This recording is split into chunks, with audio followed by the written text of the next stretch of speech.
बेटी से रिश्ता। कहानी मयंक और विभा की है। मयंक एक अच्छी नौकरी करता था, लेकिन विभा की जाति का ना होने के कारण विभा के माता पिता शादी के लिए नहीं मानते हैं। पर जब दोनों अपनी मर्जी से शादी कर लेते हैं तो क्या है विभा, 6 साल हो गए हैं शादी को, लेकिन एक दिन नहीं गया कि तुम माँ पापा को याद कर परेशान नहीं होती। मैं कितनी कोशिश करता हूँ कि तुम सब भूल जाओ। कोई नहीं भूल पाता है मयंक। माँ पापा को कोई कैसे भूल सकता है। तभी सास का फोन आता है। मान लो विभा से बात कर लो, आज उसे अपनी माँ की बहुत याद आ रही है। बेटा विभा, मैं आ जाऊं? हम दोनों चलेंगे तेरे माँ पापा के पास। बोलो। ना माँ जी, वो आप लोगों को कुछ बोलेंगे तो मुझे और भी बुरा लगेगा। आखिर आप भी मेरी माँ ही तो हैं।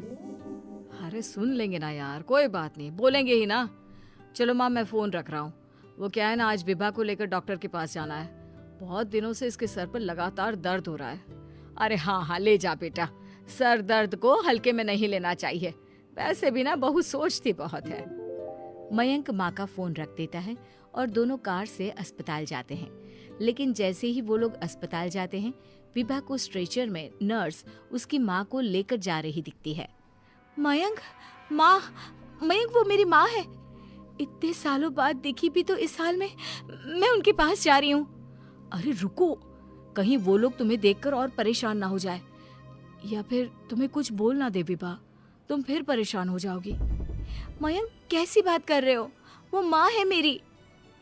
विभा पास खड़े अपने चाचा चाची से बात करने की कोशिश करती है, लेकिन वाह, तेरे जैसी बेटी जिसकी हो वो तो मर ही जाए तो अच्छा है। वैसे पार्क में पैर फिसला है तेरी माँ का, रीढ़ की हड्डी टूटी है। रिद्धि को चाची की बात का बिल्कुल बुरा नहीं लगता। शायद वो सुन ही नहीं रही थी कि चाची क्या कह रही थी। वो सीधे माँ के कमरे में जाती है। कौन है आप? ये मेरी माँ है, मेरा नाम रिद्धि। रिद्धि नाम है ना आपका? दर्द में भी ये आपका ही नाम ले रही थी।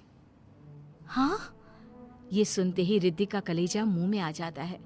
ये वही माँ है जिसने कड़े शब्दों में ये कह दिया था कि अब तेरा मेरा रिश्ता खत्म। फिर रिद्धि का पति मयंक भी वहां आ जाता है। सामने खड़े होते हैं रिद्धि के पिता। पापा, क्या हुआ माँ को? वो पार्क में गिर पड़ी, रीढ़ की हड्डी में चोट आई है। रिद्धि पिता की तरफ देखती है, लेकिन पिता मुंह फेर लेते हैं। पता है मयंक, माँ दर्द में मेरा नाम ले रही थी। मेरी माँ मुझे याद कर रही थी मयंक। मैं माँ को कुछ नहीं होने दूंगी, देख लेना। हाँ रिद्धि, हम मिलकर माँ का ख्याल रखेंगे, उन्हें फिर से खड़ा कर देंगे। लेकिन भैया कहाँ है? रिद्धि पिता के सामने जाकर खड़ी हो जाती है। पापा, भैया कहाँ है? वो अमेरिका में है, वो नहीं आ पाएगा। रिद्धि फिर माँ की ओर ध्यान कर लेती है। उस पूरी रात रिद्धि माँ को देखती खड़ी रहती है। पिता मन ही मन सोचते हैं, जब इतना ही प्यार था तो क्यों चली गई किसी एक अजनबी के लिए हम सभी को छोड़कर। तभी डॉक्टर बाहर आते हैं। आपकी वाइफ को होश आ गया है, क्या मैं उनसे मिल सकता हूँ? जी नहीं, वो बार बार अपनी बेटी का नाम ले रही है। रिद्धि बेटा, तुम अंदर चली जाओ।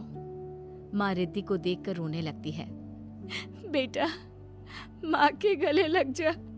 मैंने तो सोचा था तेरा चेहरा देखे बिना ही मर जाऊंगी। ऐसे कैसे?